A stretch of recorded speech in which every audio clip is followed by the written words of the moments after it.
Hello friends, तो आज एक बहुत ज़्यादा इंपॉर्टेंट टॉपिक है कि what is difference between saturated and unsaturated hydrocarbons. कि आपके सैचुरेटेड हाइड्रोकार्बन्स क्या होते हैं और आपके अनसैचुरेटेड हाइड्रोकार्बन्स क्या होते हैं।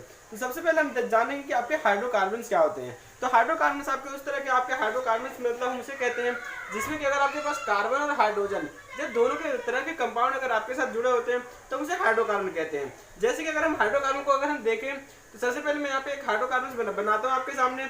तो हाइड्रोकार्बन में देखो, अगर हम कार्बन की बात करें और हाइड्रोजन की बात करें तो कार्बन की वैलेंसी आपकी 4 वैलेंसी होती है। तो कार्बन की अगर 4 वैलेंसी होती है तो कार्बन के साथ कोई आपके 4 ग्रुप आकर के अटैच हो सकते हैं।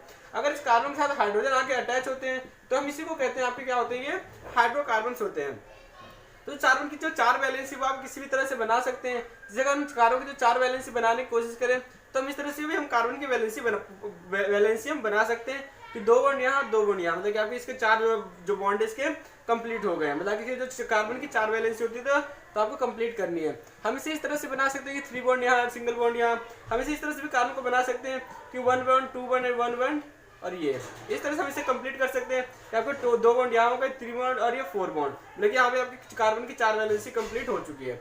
तो अब इसमें हम यही देखेंगे सैचुरेटेड और हाइड्रोसैचुरेटेड और अनसैचुरेटेड हाइड्रोकार्बन आपके कौन से होते हैं। तो सबसे पहले अगर हम बात करें जो हमारे जो सिंगल बॉन्ड होते हैं, डबल बॉन्ड होते हैं, ट्रिपल बॉन्ड होते हैं, आपको इन तीनों पर आपको ध्यान देना है कि अगर कार्बन और कार्बन के बीच में अगर सिंगल बॉन्ड है कि कोई भी कंपाउंड है, अगर उनमें जितने भी कार्बन है, जैसे आपके यहाँ पर हाइड्रोजन लगे हुए हैं, यहाँ पे आपकी जो जितनी भी आपकी वैलेंसी वो आपकी किससे कंप्लीटेड है, हाइड्रोजन के साथ।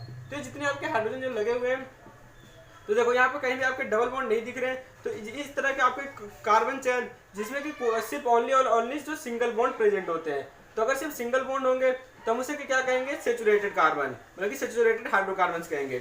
लेकिन यही अगर आपके पास कोई कार्बन है उसके बीच में कहीं डबल बॉन्ड आ जाता है या कोई कार्बन है फिर कहीं पर ट्रिपल बॉन्ड आ जाता है, तो अगर कार्बन बॉन्ड में मतलब कार्बन कार्बन के बीच में कहीं डबल बॉन्ड या ट्रिपल बॉन्ड हो तो इसमें आप कितनी भी लॉन्ग चेन आप इसे कर सकते हैं। लेकिन अगर आपके पास डबल बॉन्ड, आपकी जो इतनी पूरी वैलेंसी आप इसे किससे कंप्लीट करेंगे, हाइड्रोजन के साथ। तो इसके हाइड्रोजन के साथ सही वैलेंसी कंप्लीट कर देते हैं। तो ये जितनी आपकी वैलेंसी हमने हाइड्रोजन के साथ कंप्लीट कर दी। जब हमने हाइड्रोजन के साथ कंप्लीट कर दी तो आप इसमें देख पा रहे होंगे कि यहाँ पर आपके बीच में आपके एक डबल बॉन्ड आ गया। तो कोई भी ऐसा हाइड्रोकार्बन जिसमें कि आपके डबल बॉन्ड प्रेजेंट होते हैं या फिर अगर इसमें ट्रिपल बॉन्ड अगर हमें मिल जाता है, जैसे इस तरह का कोई कंपाउंड है तो हम यहाँ हाइड्रोजन लगा देंगे और यहाँ पर हाइड्रोजन, तो ये इसमें हमारा क्या होगा, ट्रिपल बॉन्ड हमें मिल गया, इसमें हमें डबल बॉन्ड मिल गया। तो इस तरह को हम कहते हैं आपके अनसैचुरेटेड हाइड्रोकार्बन।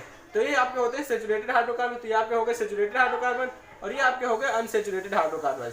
मतलब कि अगर किसी भी कार्बन चेन में सिर्फ सिंगल बॉन्ड प्रेजेंट है तो आप उसे कहेंगे सैचुरेटेड हाइड्रोकार्बन। अगर double bond triple bond present है तो आप उसे कहेंगे अनसैचुरेटेड हाइड्रोकार्बन। तो मैं यहाँ पर लिख देता हूँ कि हम इसे कहेंगे अनसैचुरेटेड हाइड्रोकार्बन। तो बहुत ज़्यादा इंपॉर्टेंट होते हैं, ये कई बार आपके एग्जाम में पूछ लेते हैं। ओके, तो वीडियो अच्छी लगी तो वीडियो को लाइक कीजिए, चैनल को अभी तक सब्सक्राइब नहीं किया तो इसे सब्सक्राइब कर लें। Thank you.